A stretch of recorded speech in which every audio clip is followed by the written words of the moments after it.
Hello, bonjour, bienvenue dans ce nouvel épisode du Phileas Podcast. Je suis Sylvie, je suis une expatriée, donc française, expatriée à York, dans le nord-est de l'Angleterre. Et voilà, donc le Phileas Podcast, c'est pour vous raconter un peu mes aventures tricot et autres loisirs créatifs depuis mon chez moi en Angleterre, donc avec un peu peut-être des idées design différentes et des laines différentes, un peu partager la culture tricotesque anglo-saxonne. Je suis accompagnée par Bougnette, voilà, qui aime bien venir vous dire bonjour maintenant, vous avez l'habitude. Vous me retrouvez sur les réseaux sociaux variés, surtout sur Instagram où vous me trouverez sous le pseudo Sylvie_Phileas Yarns. Je suis aussi teinturière indépendante, pas à plein temps, c'est pas mon activité principale, hein, ça paye pas mon loyer, mais c'est un petit peu un hobby qui a dégénéré, on va dire. Et j'ai une boutique sur Etsy, phileasyarns.etsy.com. Je vous mets les liens de tout ça ainsi que toutes les informations dont je vais parler, de ce dont je vais parler au cours de ce podcast dans la barre de description en bas de cette vidéo, en dessous. Ben voilà, donc oui, ça fait un bon moment que j'ai pas enregistré. D'ailleurs, vous pouvez vous en rendre compte que je ne sais plus parler. Voilà. Oui, bah au final, ouais, ça a été un peu compliqué. C'est pas que j'avais pas envie de filmer podcast. J'ai à chaque fois que je finissais un projet ou que j'arrivais à un stade, un projet en cours, je dis, ah, putain, faut que je filme. Enfin, faut que je filme. J'ai envie de partager, hein, c'est pas une obligation, hein, non plus. Mais oui, et puis au final, en fait, c'est pas donc l'envie de passer du temps avec vous, de filmer ce podcast pour vous. C'est plus la motive de me poser, de prendre le temps, et même mon état d'esprit était pas au top. Enfin voilà quoi, niveau de ce qui se passe dans ma tête, enfin ça va, hein, je vous rassure, mais c'est vrai que tout ce qui est Covid par rapport à la vie de tous les jours, par rapport à la vie du travail, tout ça, ça a pris quand même beaucoup de place dans la tête. Donc ouais, j'avais pas forcément envie de... Ouais, j'ai fait un peu la sociale. Voilà, en grosso modo. Mais c'est comme ça, c'est la vie. Après tout, on est... Ah, je fais tout tomber. Attendez. J'accroche le cintre avec le tricot fini au trépied de la caméra. Comme c'est pratique. Je viens de découvrir ça. J'ai découvert plein de choses pour ce podcast. J'ai découvert à faire plein de trucs. C'est génial. Donc oui, bon bref, voilà, on est là. Déjà, merci comme toujours pour tous vos messages ici ou sur les réseaux sociaux. Je sais qu'il y en a pas mal d'entre vous qui m'ont demandé quand est-ce que j'allais enregistrer un podcast parce que je vous manque. Que ça me touche au cœur. Vous me manquez aussi. Et oui, et ça fait un an là que je suis sur YouTube, hein, épisode 12, donc un peu plus d'un an parce que oui, j'ai un peu raté le mois de mai. Hein. Mais oui, l'épisode 1 c'était au mois de mai 2019 où, quand je revenais juste de Norvège. Et voilà, et en un an, vous êtes quasiment 1000 abonnés. Donc merci mille fois. Alors oui aussi, en final, je me perds dans mes pensées comme d'habitude. Mais pour en finir avec cette histoire de motivation, de podcast, tout ça, j'ai pris aussi une décision. C'est que durant l'année précédente, et au final c'est bien de faire un peu le bilan un an. C'est qu'au ben 1 an, donc j'ai quasiment 1000 abonnés et vous êtes principalement des abonnés francophones. Je vais dire à peut-être 95%, c'est des gens qui vont, vous allez regarder l'épisode en français. Niveau des vues en épisode français et des vues aux épisodes anglais. Donc oui, jusqu'à présent, j'enregistrais chaque épisode en 2 langues. Ce qui prend un temps incroyable, ce qui mine de rien me limite aussi dans ce que j'ai envie de vous partager en podcast français, parce que je me dis si je le fais en français il faut que je fasse la même chose en anglais. C'est un peu compliqué et du coup je me suis freinée sur pas mal de choses pour ça, c'est pour ça que vous n'avez pas eu de vlog à Noël. Que j'avais commencé à filmer, mais en fait ça m'a, comme je filmais tout dans les 2 langues, ça m'avait pompé sérieusement niveau temps du montage et au final je ne l'ai jamais sorti. Voilà, par exemple. Donc oui, donc et puis niveau du nombre de vues de l'épisode, des épisodes en français par rapport au nombre de vues d'épisodes en anglais, il n'y a pas photo. Ça me désole pour les quelques personnes qui vont regarder l'épisode en anglais et pour celles et ceux d'entre vous qui sont là aujourd'hui, qui aiment bien regarder les deux. Parce que du coup, je sais qu'il y en a quelques-uns qui aiment bien regarder l'épisode en anglais d'abord et après de voir l'épisode en français pour un peu pratiquer leur anglais. Seulement que voilà, c'est pas tant le stress, mais bon, c'est du travail, c'est du temps que je n'ai pas forcément au final de faire 2 fois le tournage, 2 fois le montage, sachant que mes épisodes durent en moyenne 1h30.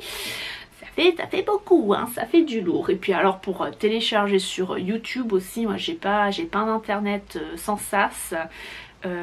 Donc voilà, je pense que en me limitant aux épisodes français, je vais beaucoup m'en sortir et je vais sûrement prendre plus de plaisir au final à faire ce podcast. Ça va être moins la contrainte. Donc voilà. Et donc du coup oui, dernier épisode de podcast, c'était un peu un vlog confinement. Là ça y est, on commence à se déconfiner, les choses prennent petit à petit un retour à la plus ou moins normal, ou au nouveau normal. Mais moi personnellement là j'attends surtout que leur histoire de quarantaine pour les voyages entre la Grande-Bretagne et la France se lève. J'aimerais bien ça avant la fin, qu'ils fassent ça avant la mi-juillet par exemple, hein. J'ai pas à peine des billets de train qui Londres-Marseille qui vont bien pour aller passer l'anniversaire de ma mère avec ma mère, hein. Voilà. On va voir comment ça se passe.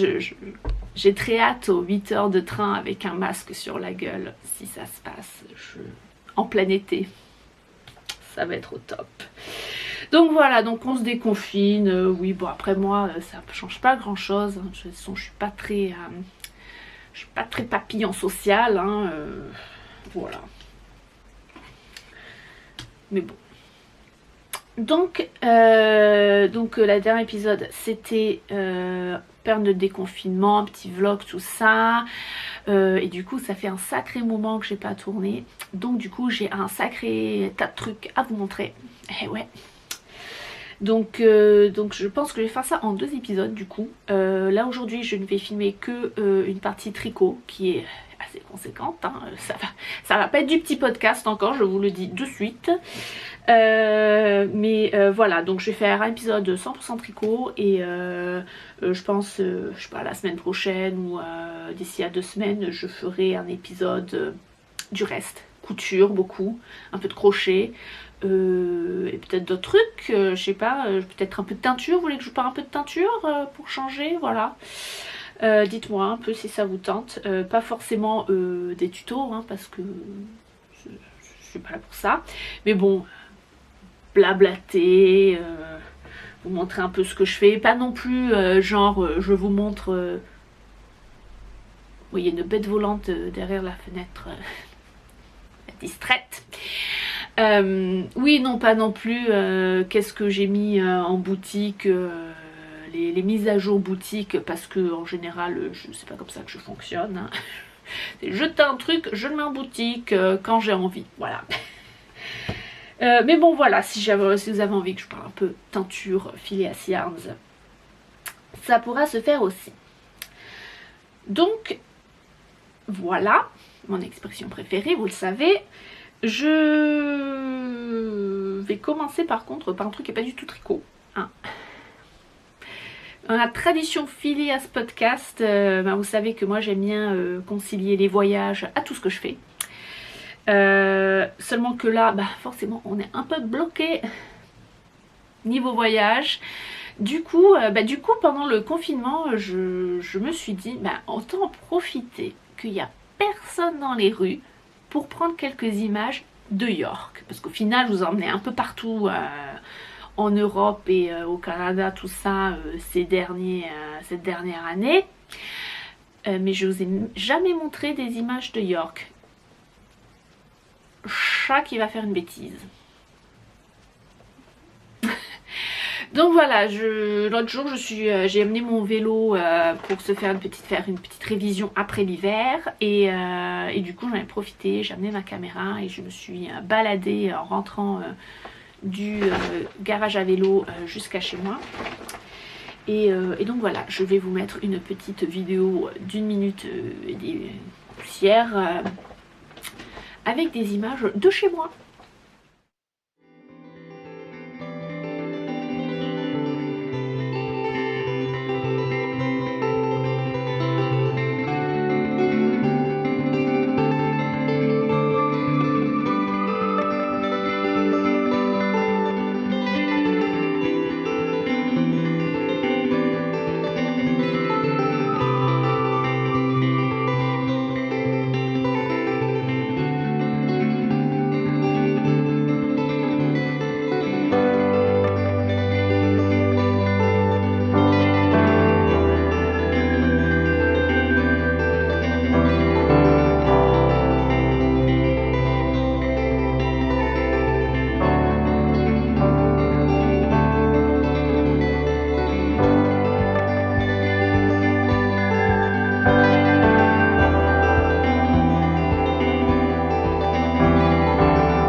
Et on est parti pour le vif du sujet, tricot, tricot, tricot. Commencer par les projets finis dans un ordre qui va me rendre la vie plus facile au montage, pas du tout dans un ordre chronologique de tomber des aiguilles, tout ça, mais bon. Je vais commencer par un projet que je n'ai plus en ma possession. Pendant le confinement sur Instagram, une Instagram copinette, Shigella Flexineri, a proposé à ses abonnés de faire un échange de chaussettes tricotées main. J'ai répondu à l'appel parce que ça me faisait plaisir, voilà. C'est sympa de faire ces choses-là de temps en temps. Elle avait appelé ça hashtag warm feet, warm hat, warm heart. N'importe quoi la meuf. Warm feet, warm heart. Et du coup voilà, j'ai après discussion de quel type de chaussettes elle aime bien, enfin niveau de la forme, style et tout ça, j'ai jeté mon dévolu sur un patron de ma copine Claire Divine, Knit Share Love. Oui, j'en ai profité, hein, tant qu'à faire, à partager des choses, partager design de ma cops, quoi. Et j'ai choisi les chaussettes Black Sesame Ice Cream Socks. Donc la glace aux graines de sésame noires. Qu'elle avait fait une collection entière autour du thème des glaces de Gelato Collection. En collaboration avec une teinturière de Knitting Goddess, Et bon, maintenant les patrons sont dispo individuellement ou par e-book, mais bon, on n'est pas obligé de faire partie du club en fait. Je pense qu'à la base c'était à partir d'un club où tous les mois on recevait la lettre de The Knitting Goddess en même temps que le patron. Donc maintenant tout est dispo individuellement ou à part en soi quoi. Et j'ai tricoté cette paire de chaussettes avec, attention, le cake de la mort qui ressemble à rien. Dans ma laine, la base c'est Passenger qui est un 80% Blueface Leicester, 20% bambou. Bah oui, parce que je me suis dit, tant qu'à faire thème de la glace, puis c'est l'été, autant prendre une laine un petit peu plus légère. Je trouve que le mélange avec le bambou, ça donne un côté ouais, plus léger niveau de la matière. C'est pas aussi moutonneux, on va dire. C'est un peu comme les mélanges avec coton. Ça, voilà. Côté plus estival. Donc voilà, j'ai fait une petite paire de chaussettes d'été. Je vous insère une vidéo que j'ai prise de la paire de chaussettes en question avant que je la poste là. Ce sont des chaussettes qui sont tricotées de bas en haut. Donc on a un jeu de cotte. Après on a un jeu de quelques rangs d'ajourés qui font la jambe, une jambe courte mais avec un petit motif sympa. Et après le point texturé du reste de la chaussette, c'est tout simplement des cottes de 2. Oh non, c'est pas... C'est des cottes de 2 ou c'est des cottes... je sais plus. Je sais plus si c'est des cottes de 2 ou si c'est des cottes... un peu impaires, aléatoires, qui sont intercalés de temps en temps par un rang en vert, de mailles en vert. Du coup ça fait une espèce de quadrillage sympathique. Donc voilà, ce sont des... j'ai choisi l'option talon renforcé parce qu'on s'est rendu compte avec Isabelle que on avait le même type de pied et le même type de talon, donc c'était assez facile. Donc du coup j'ai fait les chaussettes, le talon comme si j'allais fait pour moi. Le truc c'est qu'elle fait une pointure de chaussure de moins que moi, donc du coup je les ai fait un peu plus courtes que pour moi et apparemment ça lui va super, donc tant mieux. Voilà pour les Black Sesame Ice Cream Socks de Claire Divine. On continue niveau des chaussettes. Là du coup vous allez les reconnaître. Ce sont les chaussettes que j'avais commencé. Et attention, on sort les lunettes de soleil, ça va péter à la caméra. Ce sont les Broken Seed Stitch socks de je ne sais plus qui. Je n'ai pas le patron sous mes yeux, mais c'est une recette. C'est même pas un patron en fait, c'est juste une recette du point de céréales quelconque, comme j'aime le dire, je ne sais jamais, qui est décalé. Donc voilà, c'est une recette pour le point texturé qu'après on peut appliquer à son type de chaussette préférée. Donc dans mon cas c'est de bas en haut avec un talon renforcé, avec un talon renforcé d'ailleurs un peu plus haut que la normale. Donc du coup j'ai un gousset qui est un peu plus imposant. Donc voilà, j'ai utilisé les laines. La verte c'est la Uncommon Thread Tough Socks. Voilà.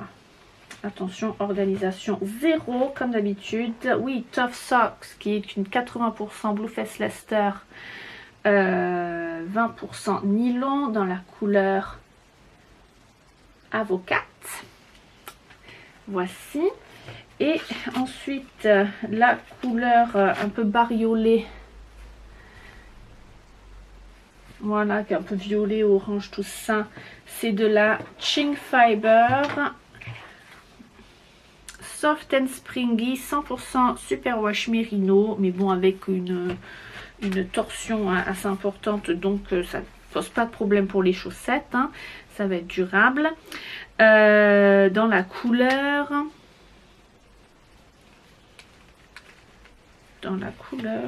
Hurricane, je crois. Ouais. Dans la couleur Hurricane. Donc voilà, je vous mets des petits... J'essaie de tourner mon carnet de projets tricot. Ouais, c'est du grand n'importe quoi. Je n'y me tiens pas du tout. C'est pas grave, mais bon voilà. Ah! Je vais tout tomber. Ça m'apprendra à pas scotcher les choses. Donc voilà, alors j'ai utilisé au final très peu de latching fiber. Je crois que j'ai utilisé genre 20 grammes pour la paire de chaussettes. Parce que c'est principalement la laine verte au final. Sachant que c'est des rayures en fait. Donc voilà. Donc très peu de la laine Ching Fiber, donc j'ai largement de quoi me faire une paire de chaussettes juste avec ce qui me reste de cette laine. Ce que je vais... Pardon, j'ai vu un truc qui me perturbait. Donc voilà, je vais sûrement faire ça hein, à un moment donné à un autre. Voilà pour les chaussettes. Le troisième projet fini, c'est celui que je porte, c'est le Birds of a Feather de... Birds of a... Là, je vais y arriver, oui. Birds of a Feather de Andrea Maury. Le châle qui fait 3 km. Je le monte dans le bon sens au moins. Non, c'est comme ça. Voilà. Hop. Attention.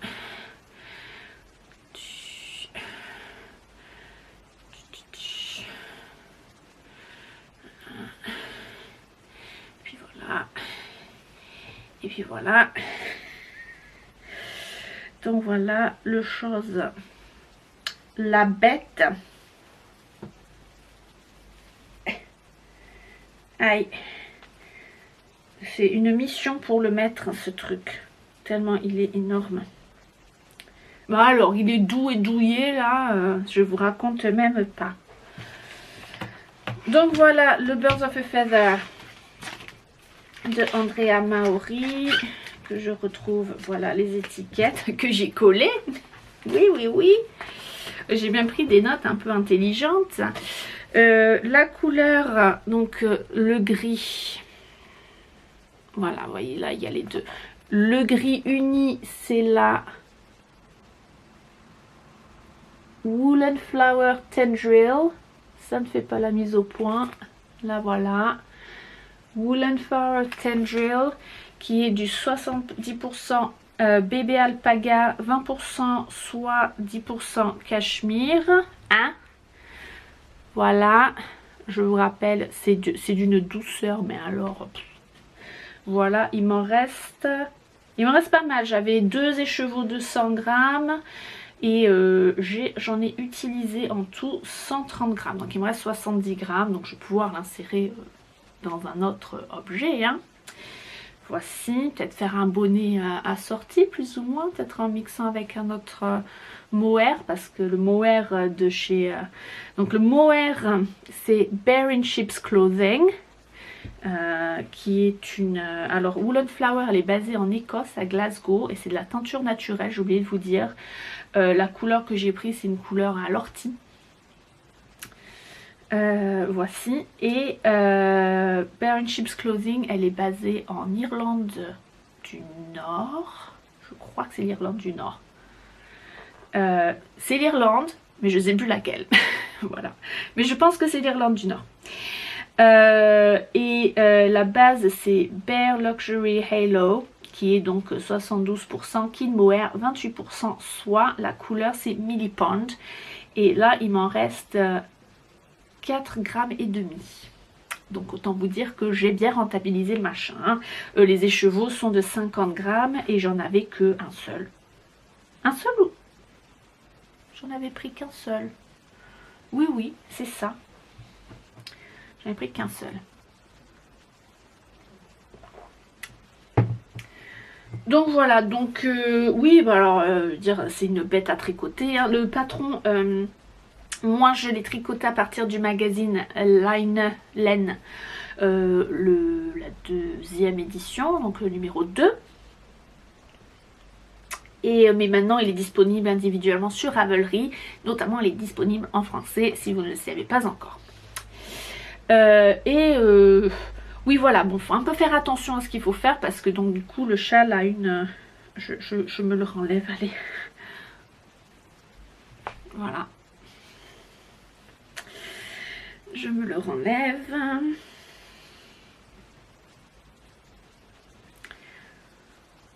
Le châle a une épine dorsale, enfin une arête dorsale, une épine dorsale.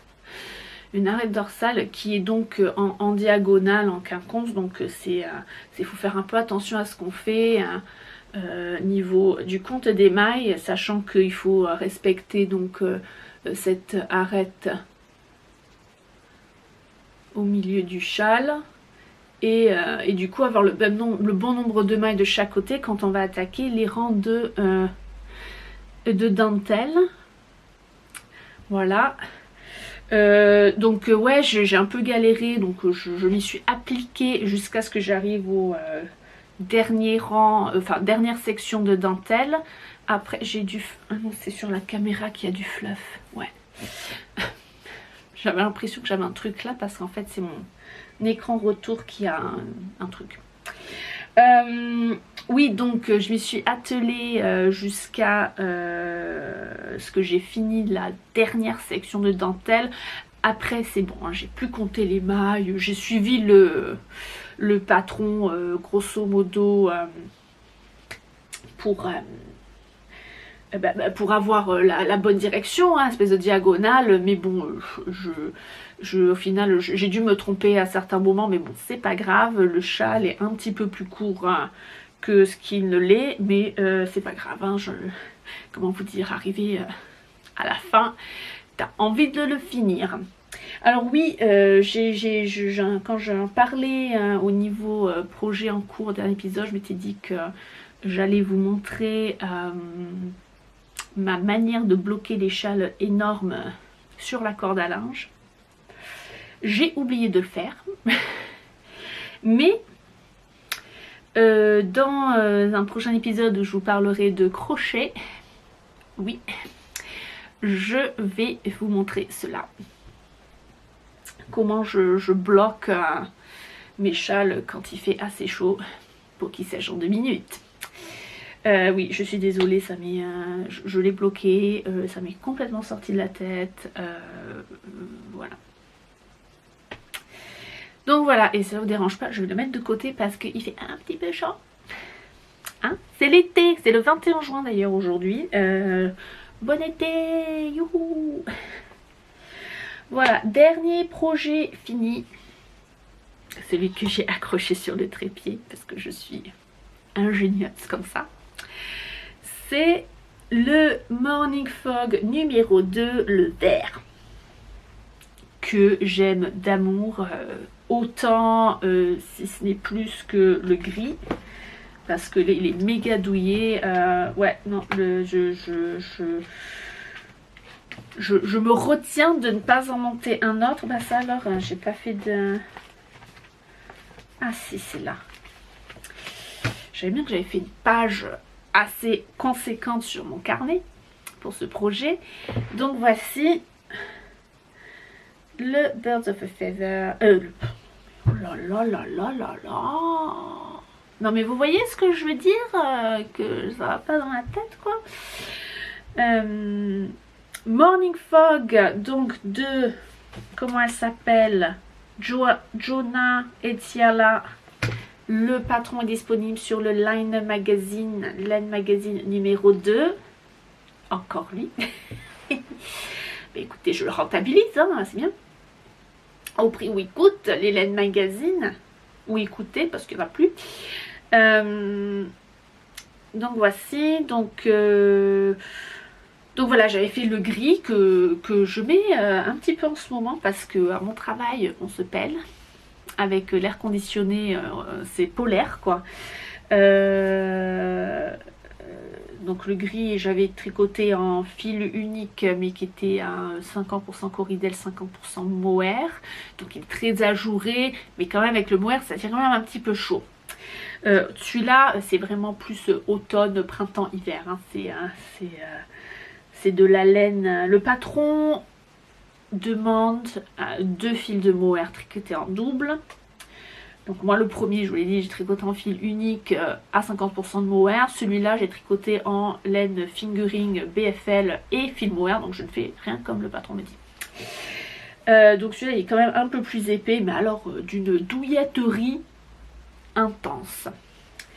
J'ai donc tricoté cette merveille avec la laine fingering normale Blueface Leicester 100%, c'est de la Phileas Yarns dans le coloris Acropolis, donc 100% Superwash Blueface Leicester, et le mohair c'est de la Ginger Twist Studio Leading Lady Lace, c'est ça, qui est donc pareil que celui de Banshees Clothing, hein, c'est 72% Kid Mohair, 28% soie, donc du fil fin, donc les chevaux à 50 grammes.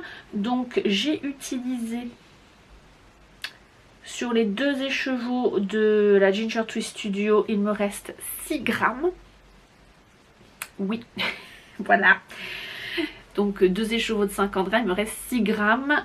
Pour la Phileas Yarns, j'ai utilisé 215 grammes. Donc voilà. Après, je pense que... Alors le truc avec le Morning Fog, c'est que les manches sont très longues.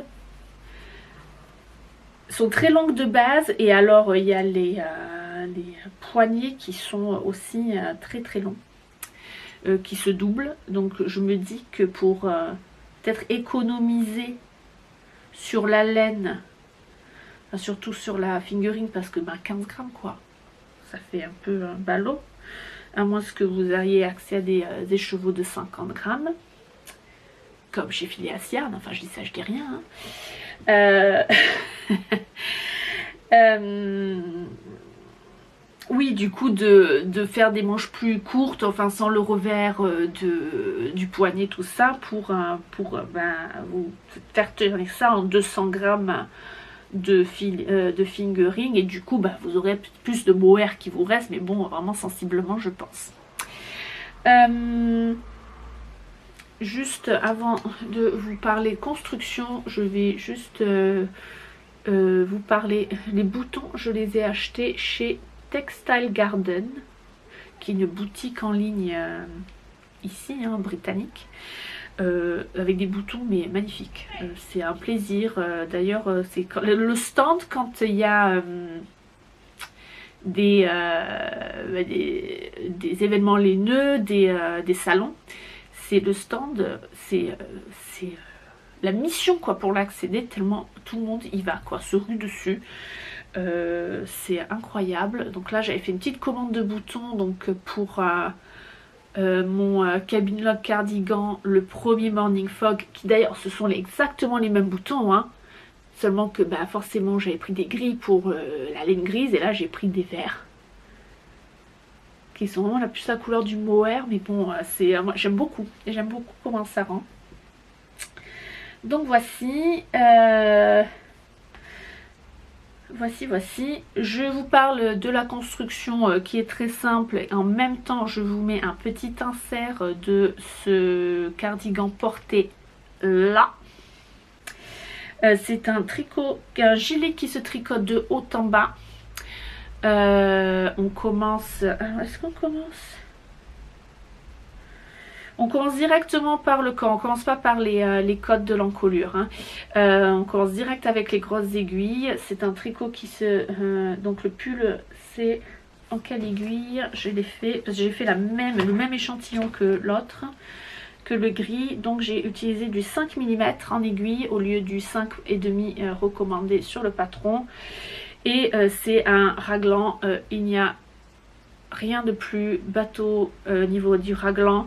J'avoue que pour débutants, c'est pas forcément le meilleur patron parce que c'est quand même pas super bien expliqué des fois la manière où il faut faire les augmentations, surtout le placement des augmentations au niveau du raglan. Moi je sais que j'ai pas mal fait ça à l'instinct en fait. C'est assez bizarre là, comment ils disent des répétitions, enfin bref, de la ligne de patron, c'est pas... J'ai pas trouvé ça les plus clairs. Donc voilà, après c'est du raglan, voilà. Du raglan, bah oui, avec des augmentations pour l'encolure. Bah après c'est tout droit, hein, voilà. Des cotes, tout ce qui est cotes c'est en 3,5, aiguille 3,5. Voilà, après donc quand on sépare, on met les mailles en attente, bah du coup on les reprend, voilà. Et c'est vraiment de la... Il y a des diminutions, oui, il y a des diminutions, mais bon, c'est voilà de la manche bateau. Et après donc 8 ou 15 je crois, centimètres de cote 1,1. Comment vous dire, après avoir, comme l'autre, hein, après avoir fait tout le corps en 5 mm où ça te tombe des aiguilles, les cotes des poignets, c'est dur. Donc voilà, après on reprend dans un premier temps les mailles de l'encolure pour faire la petite encolure en côte comme ça. Et après pour les boutonnières.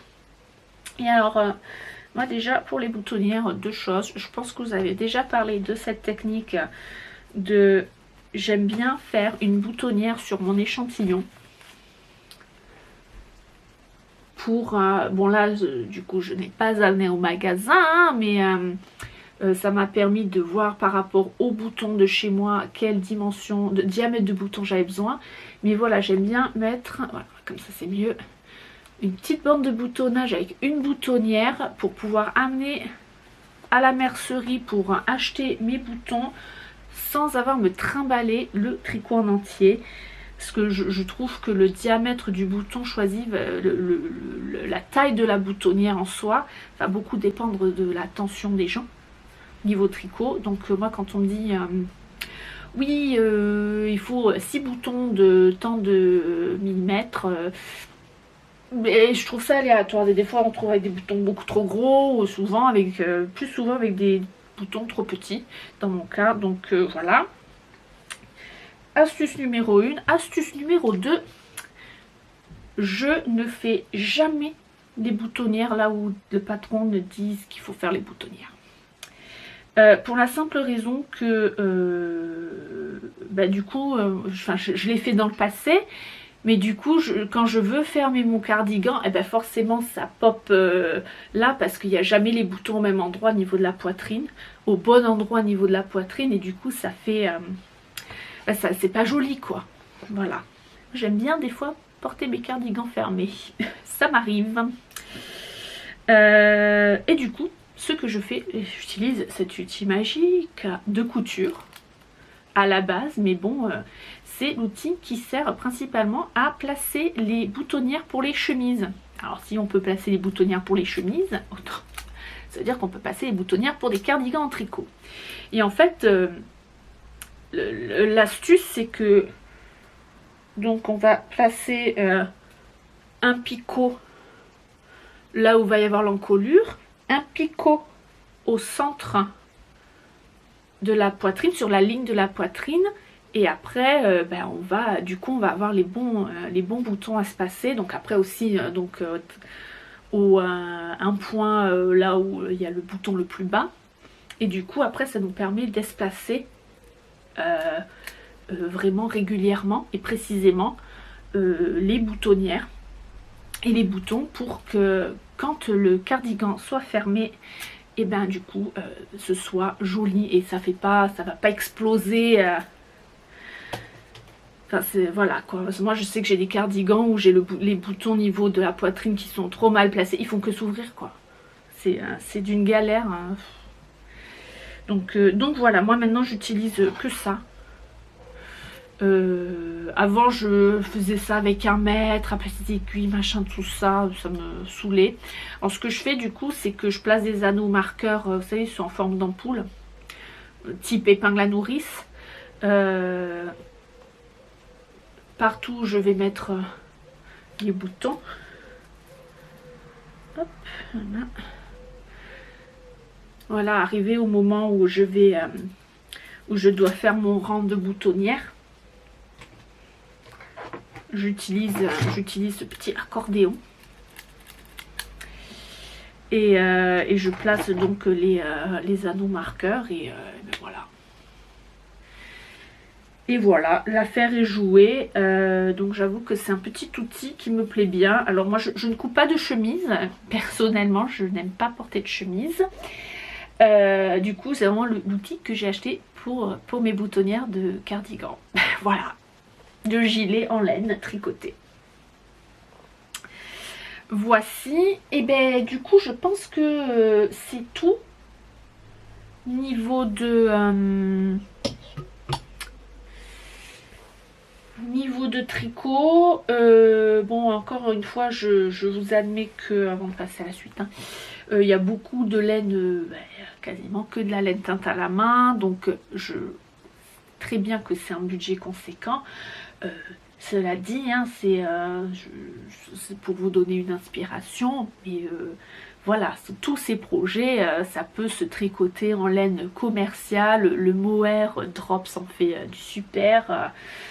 Voilà, c'est juste que il y a beaucoup de laines qui sont teintes par moi aussi, donc du coup ça aide pas mal, hein. Niveau budget, c'est à la base, c'est pour ça que j'ai commencé à teindre, c'est pour avoir accès à de la laine jolie comme je voulais, moins cher. Voilà. Donc voilà, je dis ça juste pour moi, je sais que je peux me le permettre de tricoter de la laine teinte à la main avec qui coûte un petit peu plus cher, hein. Je veux dire, là par exemple le Morning Fog, la Ginger Twist Studio, elle coûte 23 livres par écheveau. On va dire, ça fait quoi, du 25 € peut-être par là. Donc voilà. Après, moi la Phileas Yarns Wanderlust for Play, je la fais à 15 livres les 100 grammes. Donc oui, si j'avais payé tous les écheveaux, sachant que la Phileas Yarns non quoi. Voilà. Ou alors ça m'a coûté quasiment rien, quand même que j'achète la laine non teinte, mais bon voilà. Donc oui, ça m'aurait fait du allez, 80 € le gilet. Perso, c'est en général ma tranche de mon budget par pull, hein, du 80 €, c'est en général ça. Mais je conçois tout à fait que ce n'est pas pour tout le monde. Voilà. Et c'est très bien, hein, chacun fait ce qu'il peut et fait ce qu'il veut sur. Bon ben j'ai pas le droit de faire des plans séquences de plus d'une demi-heure. La caméra a décidé de s'arrêter. Je pense que je disais qu'au final, l'important c'est de faire ce que vous voulez par rapport au budget que vous avez. Le principal c'est d'y trouver du plaisir. Moi je vous parle de la laine un peu plus luxurieuse parce que ben, j'aime ça et que je peux me le permettre.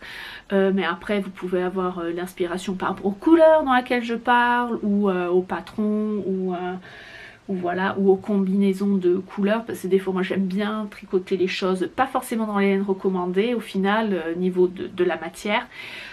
Donc voilà, donc je voulais juste préciser ça, voilà, c'est comme ça. Et sur ce, je vais passer au projet en cours.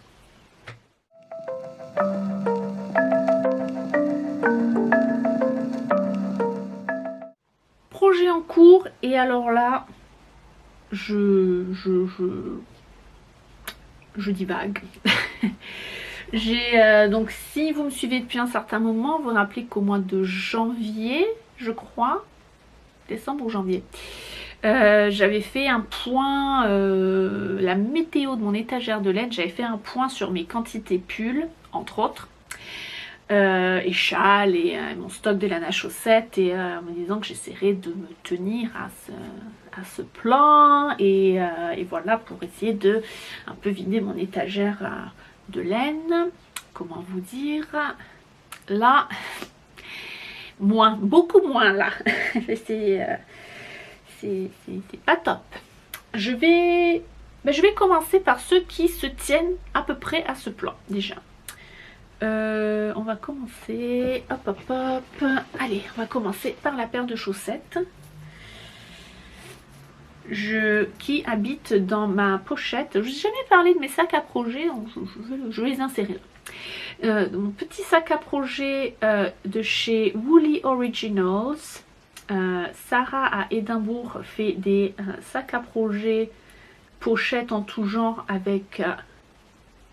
Elle tricote à la machine ces tissus et après elle les tourne en sac. L'histoire de celle-là, c'est quand même très drôle, c'est que la laine blanche avec les speckles, ben, c'est de la filet à Siams. C'est de la laine que j'éteins moi. Elle a fait appel à moi pour certains de ses designs. C'est la laine Días de los Muertos, la couleur. Qu'elle a associée avec du vert foncé. Et en fait, à Noël, ça fait un peu sapin de Noël. À Noël, elle a lancé un concours sur son Instagram où il fallait raconter sa blague la plus nulle mais drôle des Christmas crackers. Vous savez, en Angleterre, dans les pays anglo-saxons, à Noël, on a une espèce de petit... espèce de papillote avec le pétard dedans et quand on ouvre il y a des petits cadeaux, tout ça. Et traditionnellement il y a un petit... comme la blague carambar en fait. Une blague nulle, en général sur le thème de l'hiver et de Noël. Mais voilà, genre la blague carambar qui se casse et en fait qui s'échappe, qui se révèle quand on casse le Christmas cracker. Et donc elle avait lancé un concours sur Instagram. Moi j'avais posté ma blagouze, mais parce que j'avais envie quoi, ça me fait rire. Et au final c'était, elle en avait choisi 2 gagnantes et la mienne avait gagné. Et donc j'ai gagné une pochette Woolly Originals avec ma laine dedans. Bon ben voilà. Mais j'aime beaucoup la taille de cette pochette, voilà. Et donc du coup ce qu'il y a dedans c'est une paire de chaussettes, enfin une moitié de paire de chaussettes. Voilà, j'en ai fini une et j'attendais impatiemment d'enregistrer ce podcast pour commencer la deuxième. J'ai fait une paire de chaussettes on ne peut plus basique. Je ne regarde même plus les patrons, hein. Je fais ça, je peux faire cette paire de chaussettes dans mon sommeil, c'est aller à une vitesse pas possible. D'ailleurs je vraiment tricote ces chaussettes vite. Oui, même avec un talon renforcé avec grand raccourci et le gousset. J'ai tellement l'habitude de faire que vraiment c'est voilà quoi. Ça me prend beaucoup moins de temps. Voilà. Que faire un talon d'ailleurs après coup, je pense. Les laines que j'utilise, c'est les 2 sont... Pourquoi c'est là ça? Attends.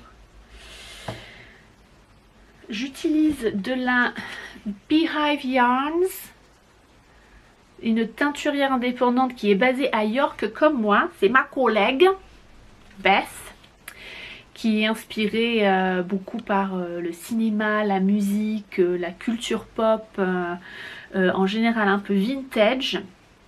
La base c'est Barbarella. Voilà, Barbarella, qui est d'une base 75% superwash mérino, 20% nylon, 5% stellina. Et oui, alors en général je suis pas trop paillettes, mais des fois, alors je sais pas si on va voir que ça a des paillettes. Vous allez devoir me croire sur parole. Voilà, c'est un petit peu peut-être. Voilà, je suis pas trop paillette à la base, mais ça m'arrive de temps en temps d'acheter un écheveau pour laine à chaussettes, ou j'en ai déjà eu en possession, où j'ai fait un châle que j'ai offert en cadeau. Parce que des fois les couleurs sont vraiment sympas et se prêtent, je trouve, un petit peu de paillettes. Et là du coup oui, j'ai fait ça et j'ai utilisé alors la couleur principale que voici. C'est un coloris limité qui s'appelle Ogra, qui est inspiré par le personnage du même nom dans The Dark Crystal.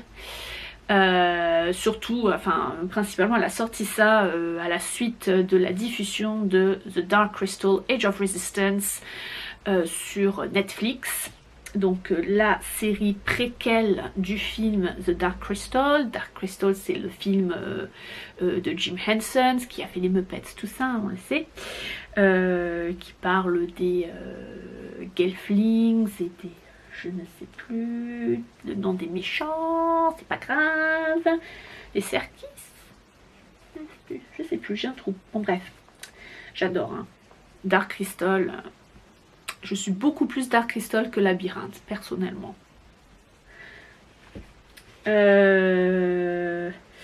Donc voilà, donc elle avait fait cette base parce qu'elle avait beaucoup kiffé la série et qu'elle adore Dark Crystal en général et l'univers, tout ça. Moi aussi, Ogra, c'est mon personnage préféré de Dark Crystal. Hein. Elle me fait mourir de rire. J'adore. Voilà, et donc j'avais acheté cet écheveau Yarndale de l'année dernière. Je pense que je vous l'avais montré dans l'épisode que j'avais fait sur Yarndale. Et, excusez-moi,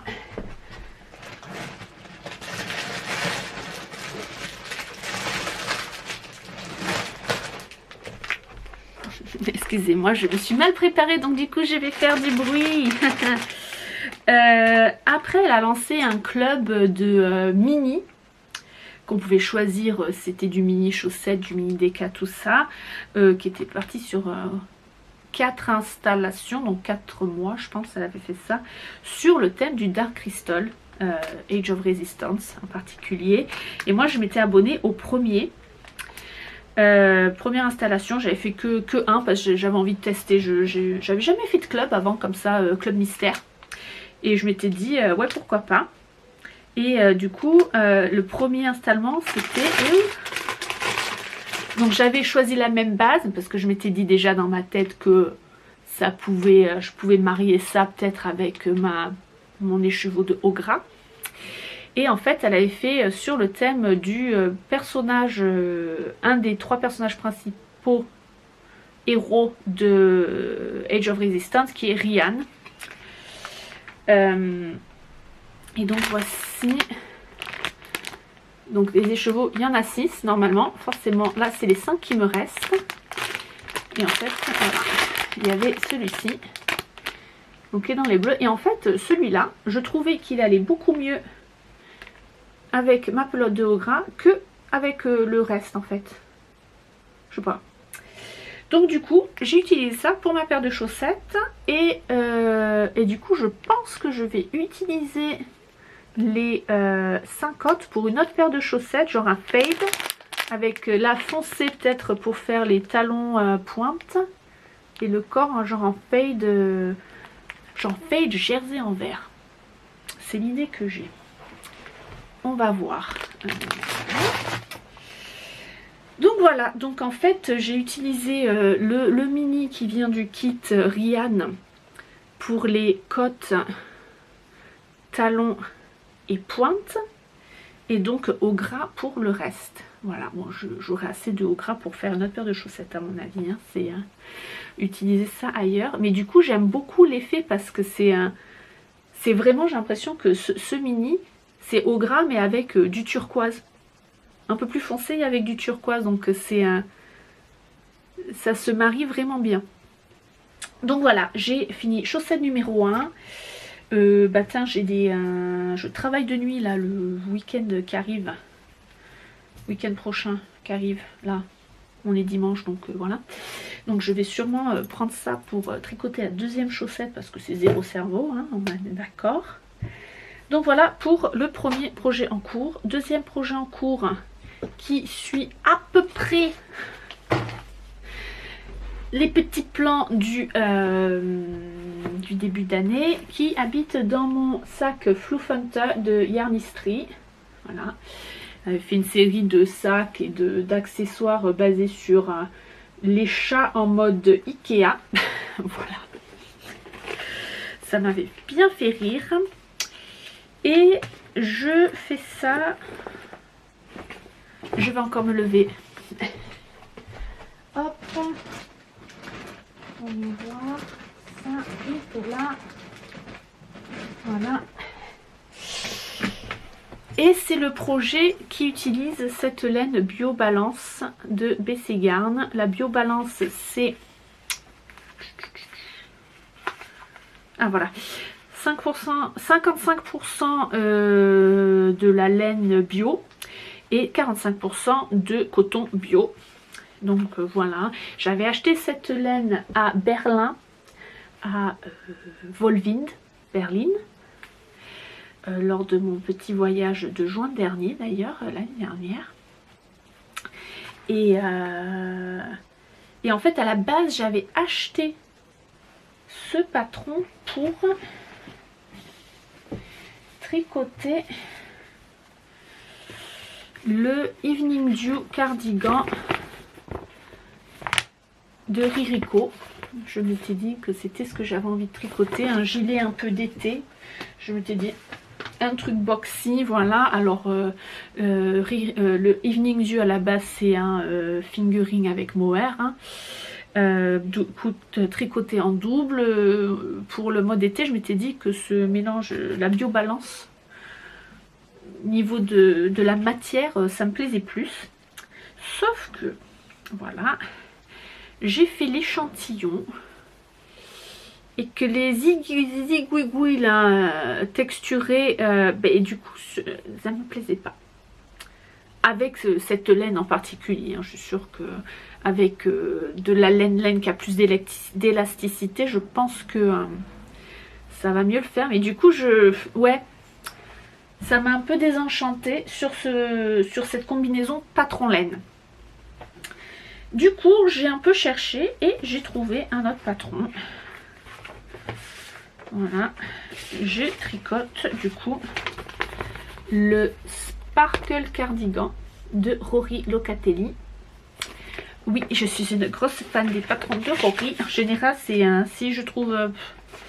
voilà, j'aime bien aller un peu voir les autres designers, tout ça. Mais des fois, quand je non, je trouve rien qui me plaise, ben, je vais chez Rory et il y a toujours un truc qui va me plaire. Parce qu'au final, son style de vêtements, surtout, hein, les pulls et les gilets, en général, c'est des styles qui me plaisent et qui me vont bien. Oui, de boxy, par exemple, voilà. Donc ouais, voilà, c'est comme ça. C'est un style, il y a des gens qui tricotent beaucoup d'André Ramaori parce que le style, les coupes plus vont leur convenir et du coup, voilà. Enfin bref, voilà. Moi c'est Rory, Team Rory.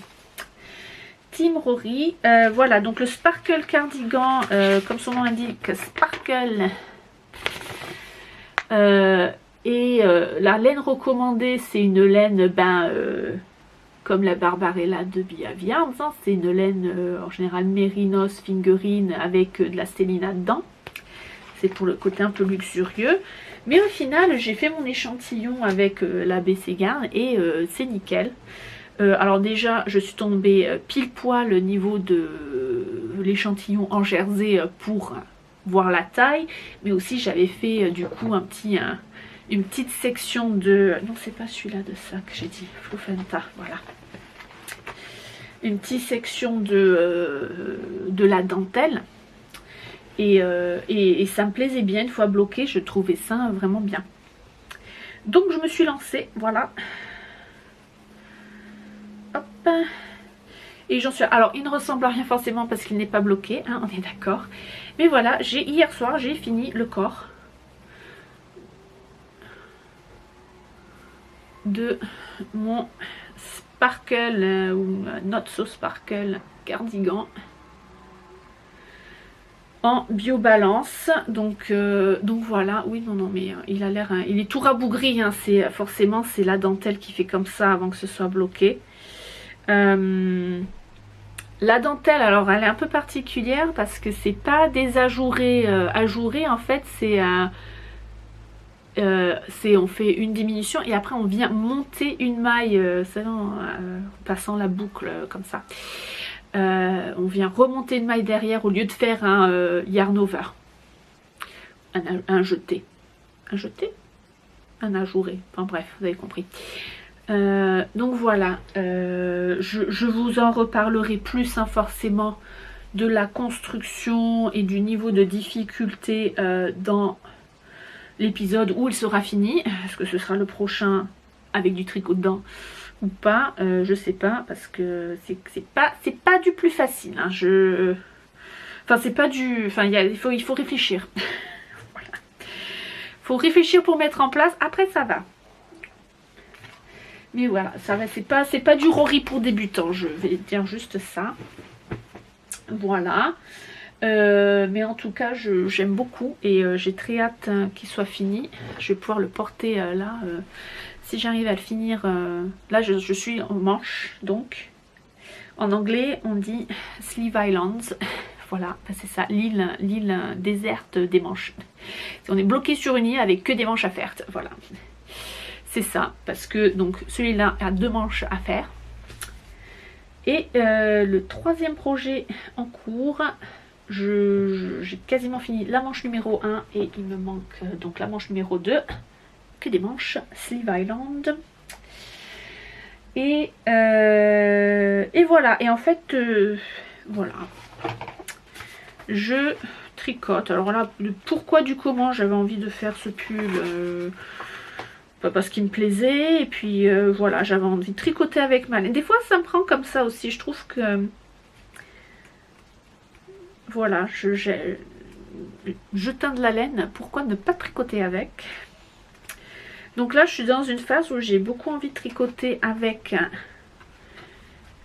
ma laine, et du coup je tricote le Trove Pullover de Emma Ducher, qui se trouve dans le Pom Pom Quarterly numéro 30, qui est le je ne sais pas quelle saison c'est, mais c'est pas grave.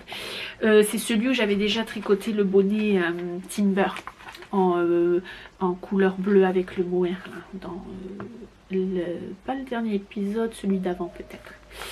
Donc voilà, le Trove. Et en fait, voilà, j'aime beaucoup.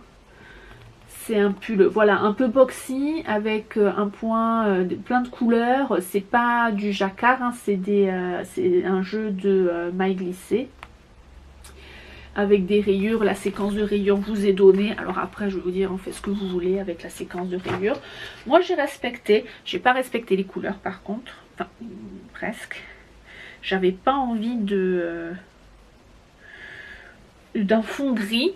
Là du coup c'est peut-être le seul truc que j'ai respecté dans mon petit plan, c'est que j'ai envie de plus d'écru et de beige et de choses comme ça, plus que de gris. Du coup j'ai utilisé, alors donc oui, je tricote sans filet à cyan, c'est la base Explorer Sport. Le patron de base est en Dererum Natura Ulysse, qui est aussi une sport. Donc moi j'ai utilisé ma sport Explorer Sport, qui est une 80% mérino, 20% nylon. Et donc la couleur principale, j'ai utilisé mon écru Sulta Annie. Et voilà, la bête. Je vous mets ça un peu de plus près. Voilà, après j'ai les couleurs contrastes du coup. Alors est-ce que je vais réussir à vous montrer ça? Je pense que voilà, les couleurs contrastes sont quand même assez similaires, sauf que forcément j'utilise un rose clair, que moi c'est pas du tout mes couleurs, hein. Donc en fait j'ai gardé là où ils ont mis la moutarde, là où ils ont mis le turquoise, là où ils ont mis le bleu foncé, j'ai juste remplacé le rose clair par du coup le gris. Alors je vais vous parler des couleurs, voilà. Ce projet habite dans ce sac, qui est un sac qui m'a été confectionné et offert par ma copine Martha de chez Plit & Bobbin. Si vous êtes à la recherche de vêtements pour enfants et accessoires pour enfants en tissu réclamé, de vieux draps, tout ça, mais avec une qualité tip top, allez voir chez Martha.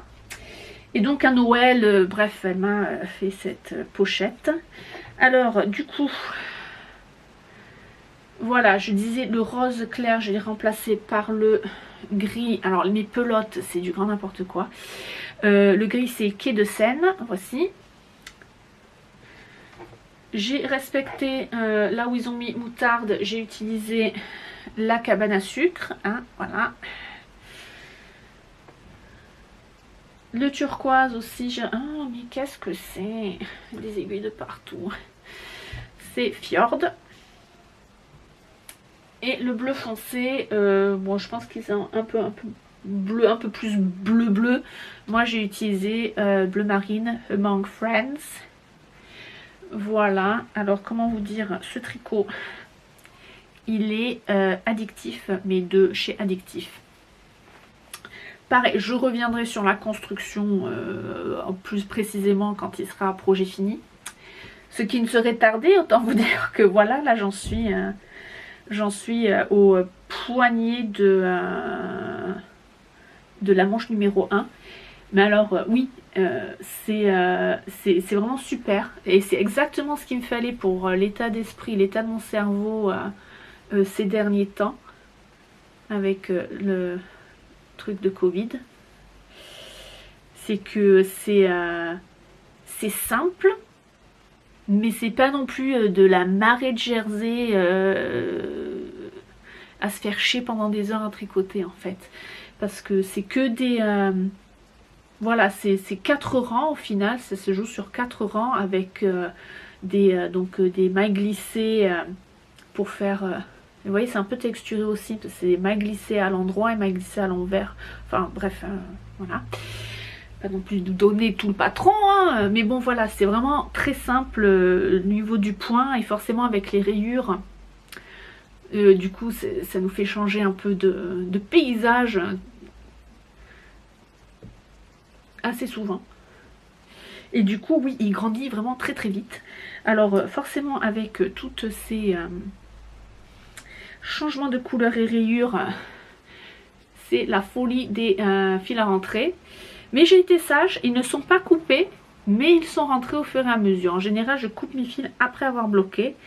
Mais pour l'instant, j'ai rentré mes fils au fur et à mesure. Tous mes fils du corps sont rentrés. Là, quand j'aurai fini la manche, je vais tous les rentrer avant de commencer la deuxième manche. Comme ça, voilà. Ça me dérange pas plus que ça de rentrer les fils. Mais voilà, c'est quand même plus sympa de faire ça au fur et à mesure.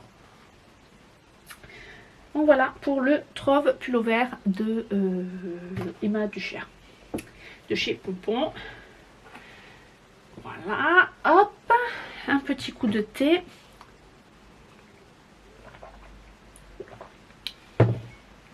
Et le dernier projet en cours, mais alors en cours...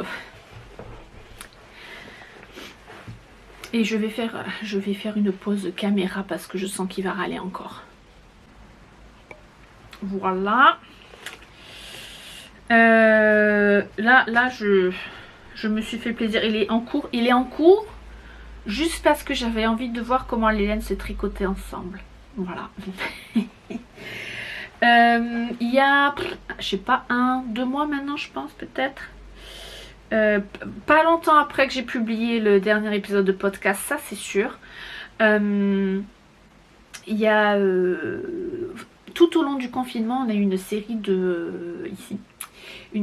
d'événements laineux, salons laineux virtuels qui se passaient sur Instagram live, organisés par Yorkshire Yarn Fest. Donc qui est local à moi, hein. Sophie, je l'ai rencontrée quelques fois, elle vient de temps en temps à mes groupes tricot, qui fait Botanical Yarns. Et elle a commencé à organiser un festival de laine l'année dernière. Ouais, c'est ça, en novembre dernier, je crois. Elle a fait le premier et là, forcément, du coup, elle a dû annuler un qui devait se faire en mars, je pense. Ah oui. Du coup, elle a fait celui-là en mode Instagram live. Mais franchement, elle s'est vraiment très très bien démerdée niveau organisation. Et du coup, en fait, tous les mois maintenant, elle en fait un. Avec des gens différents, tout ça. Et donc, bref, arrive celui du mois donc de fin avril, je pense.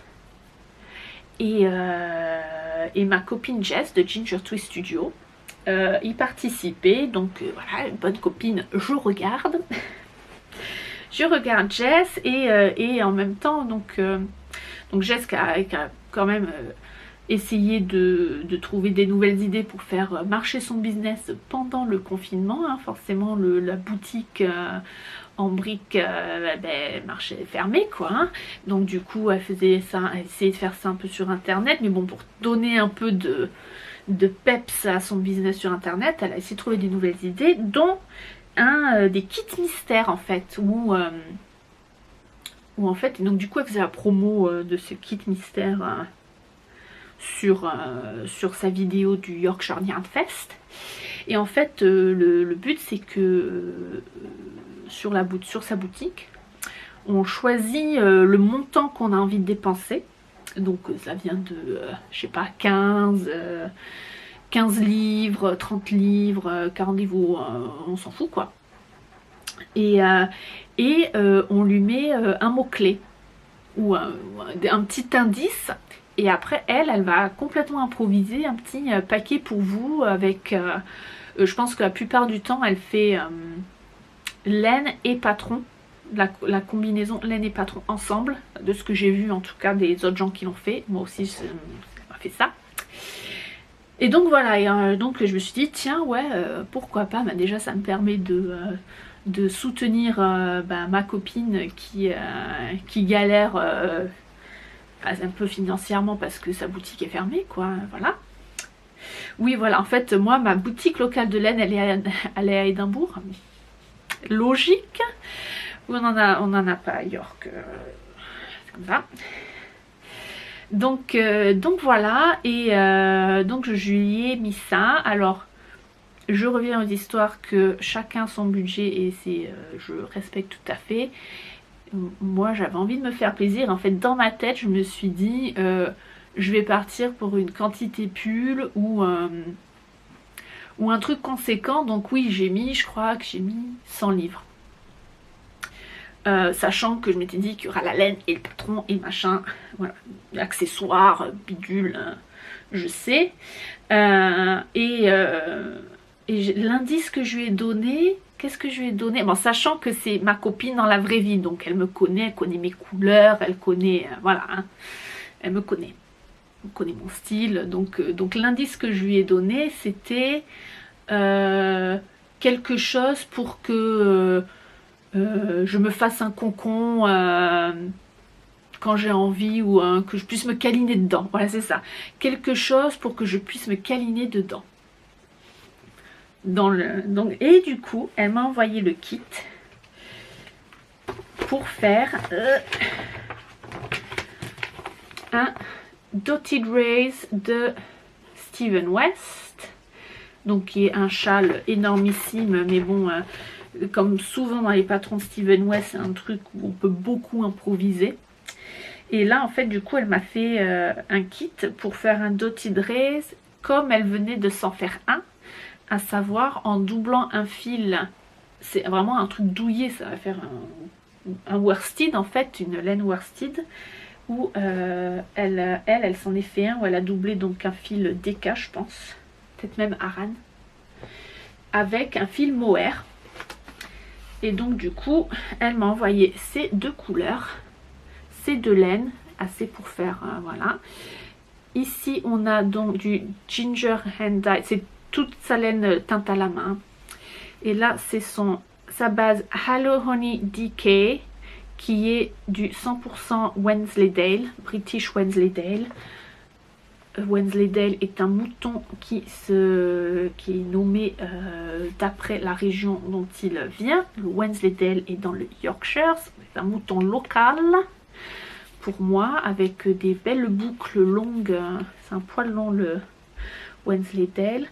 La couleur c'est Birdie on the Shoulder. Donc voilà, c'est un DK, vous voyez que vu que c'est un poil long, le mouton Wensleydale, ça fait espèce de fluff. Ça fait une laine poilue. Et donc le mohair, c'est son Leading Lady Lace, comme j'ai fait sur mon Morning Fog. Et la couleur, c'est Voyager. Voilà. Et donc voilà, je reçois ces deux couleurs et je me dis, non mais il faut trop que je le mette en aiguille, rien que pour voir comment ça fait ensemble. Et voilà. Voilà. Je sais même pas dans quel sens il se met pour l'instant. Donc voilà, j'ai fait une section. Voilà. J'ai tricoté un soir dessus, il y a genre 1 mois et demi, voilà, et j'en suis là. Mais juste parce que j'avais envie de voir comment les couleurs se mélangeaient, le rendu des deux laines ensemble. Et autant vous dire que, ouais, ça va être du douillet de chez Douillet. Puis j'adore les couleurs, mine de rien, c'est mes couleurs, hein, c'est du bleu, bleu et vert, tout ça. Mais voilà, avec du peps, du coup, ouais, ça va, là cet hiver, ça va me mettre du peps au teint. Ça va être super sympa. Donc voilà, je pense que je m'y mettrai vraiment une fois que j'aurai fini au moins un des deux pulls, un des deux gilets, ouais, enfin un des deux pulls, bleu gilet, qui sont en cours, voilà. Oui, d'ailleurs, donc oui, autant vous dire que... Donc du coup, elle m'a envoyé quoi? 4 pelotes de DK et 2 écheveaux de mohair. Donc je vais tricoter le dos titré jusqu'à ce que je n'ai plus de laine. En fait, voilà, voilà. Tant que j'ai de la laine, je continuerai à le tricoter. Donc je ne sais pas quelle taille il aura. Il sera énorme en tout cas, ça c'est sûr. Là on voit que c'est une copine, c'est que clairement la laine tout ensemble va coûter beaucoup plus cher, enfin pas beaucoup, mais va coûter plus cher que les 100 livres que je lui ai donné. Donc merci Jessica. Voilà. J'ai hâte. Oh, et la pochette, j'ai oublié de vous montrer ma pochette. C'est une pochette que j'ai achetée chez Katie Green Bean, qui est une illustratrice de son métier, mais bon, qui aime beaucoup le tricot et les loisirs créatifs. Donc elle a lancé son petit business d'accessoires tricot et elle a fait ces pochettes tricot que j'aime beaucoup. C'est tout à fait l'état de ma tête en ce moment, voilà. La plupart du temps, toujours d'ailleurs. Ok, voilà pour les projets en cours.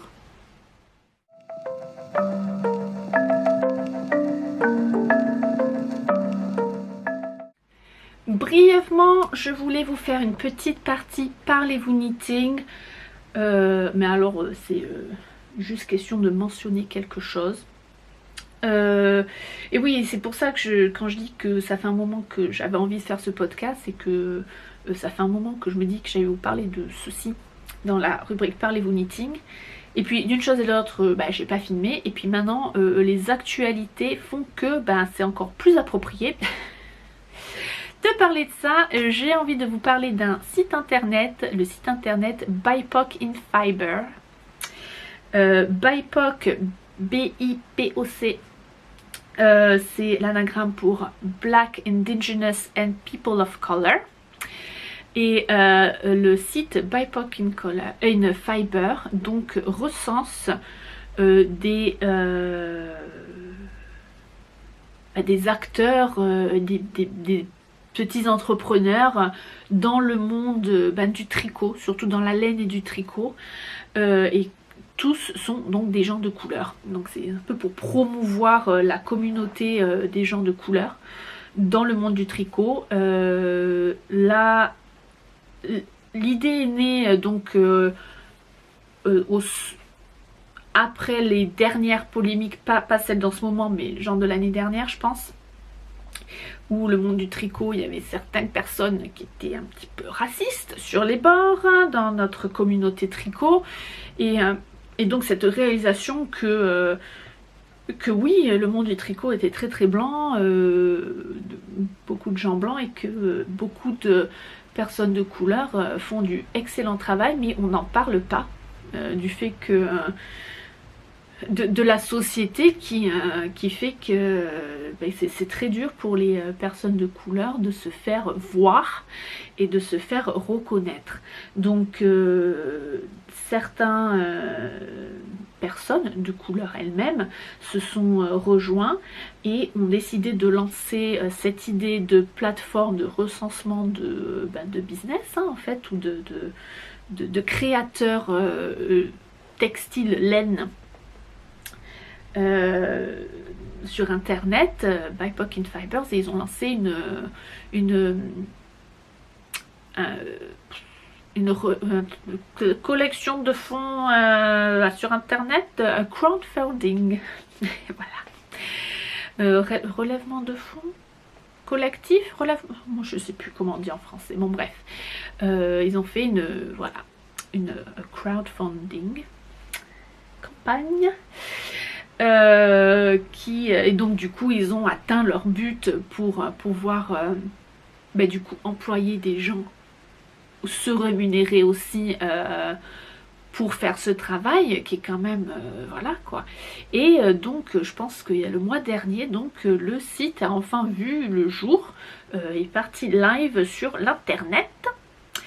Et du coup voilà, je m'étais dit que j'allais vous en parler parce que c'est toujours bien. Et alors là encore plus maintenant qu'on a ces gros problèmes, enfin on a toujours eu des gros problèmes par rapport au racisme, autant vous dire que faut pas non plus se voiler la face. Mais là le monde est enfin l'air d'être prêt à faire ce travail de longue haleine et à se regarder en face par rapport à ces problèmes, ce qui est très important. Après, personne n'est parfait. Bien sûr, c'est un travail que tous et toutes, on aurait dû commencer à faire il y a toujours, depuis toujours, autant vous dire que voilà, et que la société a beaucoup de problèmes par rapport à ça. Et bon, moi je trouve, donc voilà, je trouve que c'est encore plus important pour moi de vous parler de ce site BIPOC in Fiber, parce que je suis peut-être pas très douée à faire des grands discours politiques ou philosophiques et tout ça, mais par contre ce que je peux faire, c'est aider ces personnes et ces entrepreneurs et entrepreneuses de se faire connaître et d'être là. C'est quand même incroyable, je veux dire, que ce soit lire des livres de gens qui sont écrits par des auteurs noirs. Je veux dire, mine de rien, il y en a beaucoup, et il y en a beaucoup des très très bien dans tous les genres. On n'y pense pas forcément quoi quand on va dans une librairie, voilà quoi, je veux dire, c'est pas ce qui nous est forcément proposé. Enfin voilà, je veux dire, la sphère littéraire, la sphère créative, la sphère sportive même, je pense qu'il doit y avoir des disparités au niveau du sport, pas possible quoi. Enfin on le sait, le racisme dans le sport c'est assez énorme aussi, comme partout, donc voilà, donc je pense que c'est important, à défaut de motiver les troupes avec de grands discours politiques, je peux vous faire partager ce site internet et vous diriger vers une base de ressources de personnes de couleur, de minorités ethniques qui font du super travail et qui méritent reconnaissance et qui méritent le soutien humain et si vous pouvez financier pour voilà quoi, ils sont là, il faut les voir quoi. Donc BIPOC in Fiber, je vous mets le lien forcément en dessous, et alors là je me suis épatée toute seule, j'ai réussi à filmer en capture d'écran vidéo sur mon ordinateur et pendant que je vous blablate je vous mets ça là. Donc voilà, donc c'est un recensement, donc en fait c'est pas une liste exhaustive de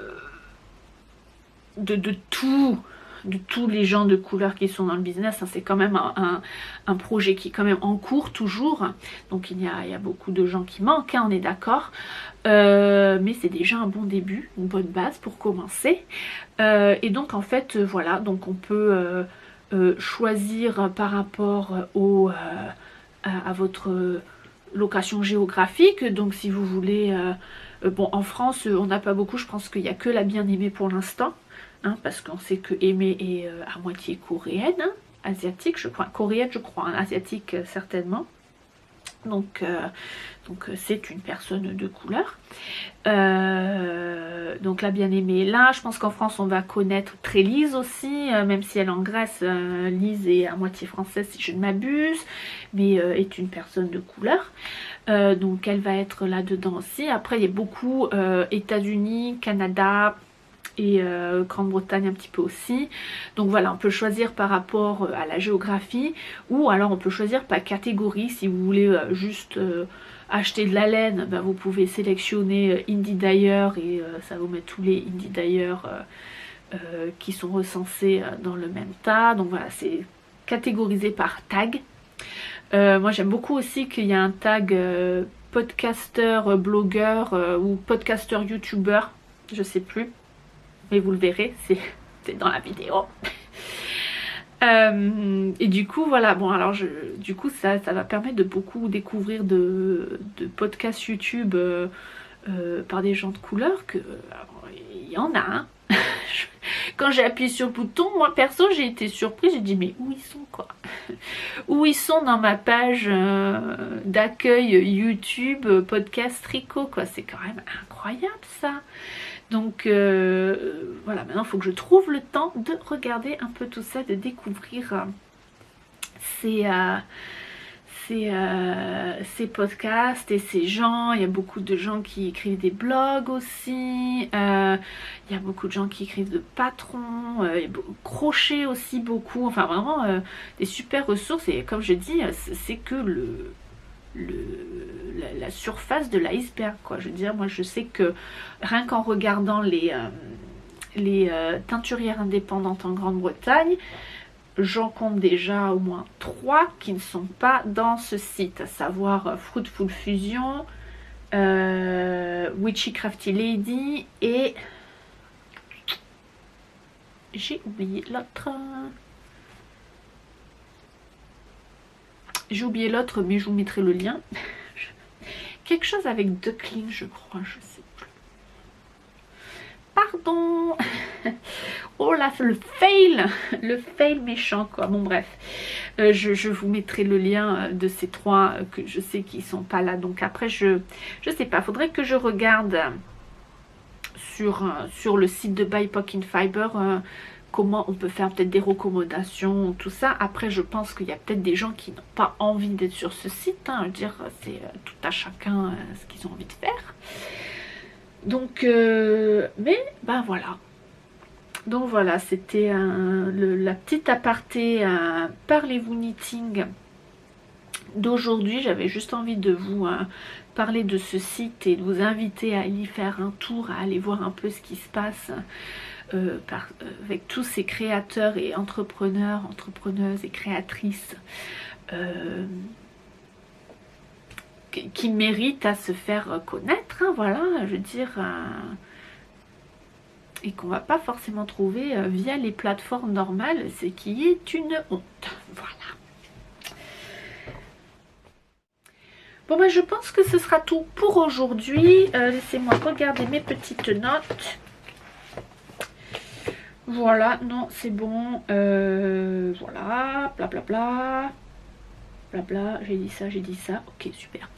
Bon ben merci d'avoir tenu jusque là, ça m'a fait plaisir de reprendre ma place devant la caméra pour vous papoter et me perdre dans mes mots et mes pensées et tout, et de ne faire aucun sens avec vous. Donc voilà, comme je vous dis, je pense faire un prochain épisode assez dans pas trop longtemps, pour rattraper mon retard niveau couture, crochet, donc teinture, si vous avez envie que je parle un peu de teinture et tout ça. Voilà, j'ai J'ai eu des propositions pour faire des tacs tricot aussi, notamment Germaine et Bernadette tricotent, le podcast du Québec. Faut que je réfléchisse à la question. Aussi, il y avait ce tac tricot livre que Knit and Read avait lancé il y a 2 mois. Hein. La fille qui a du retard. Mais voilà, c'est le genre de truc, vu que je faisais des trucs en anglais et en français, j'avais pas... Je sais pas, je m'étais miné dans la tête qu'il fallait tout que je fasse en 2. Maintenant que je laisse tomber le côté en anglais, du coup je me dis ouais, le tac tricot livre, ce serait sympa, ça me plaisait bien l'idée. Bon, si vous avez envie que je fasse un tac tricot livre, dites-le moi si ça vous intéresse. Parce qu'en même temps je vais pas le faire si personne va le regarder. Et voilà, donc voilà, je pense qu'on devrait se retrouver dans pas trop longtemps et pour une fois je pense aussi que le montage ne va pas me durer 3 plombes et que vous allez avoir ce podcast dans les jours qui suivent. C'est pas forcément le montage le problème, c'est de compresser le fichier et de le télécharger sur YouTube. En général c'est ça qui prend le plus de temps.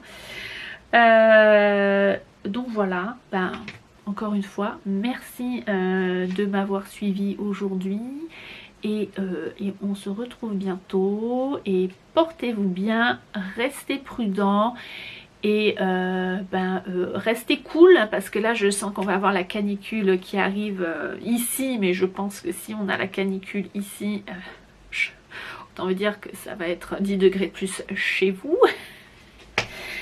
Donc voilà, hein, on profite des glaces, on fait le plein de glace au congélateur, on évite de tricoter du mohair, c'est pas top. Comment je vais faire d'ailleurs moi, pas tricoter de mohair. Et voilà, et puis profitez bien de vos loisirs créatifs et faites-vous plaisir.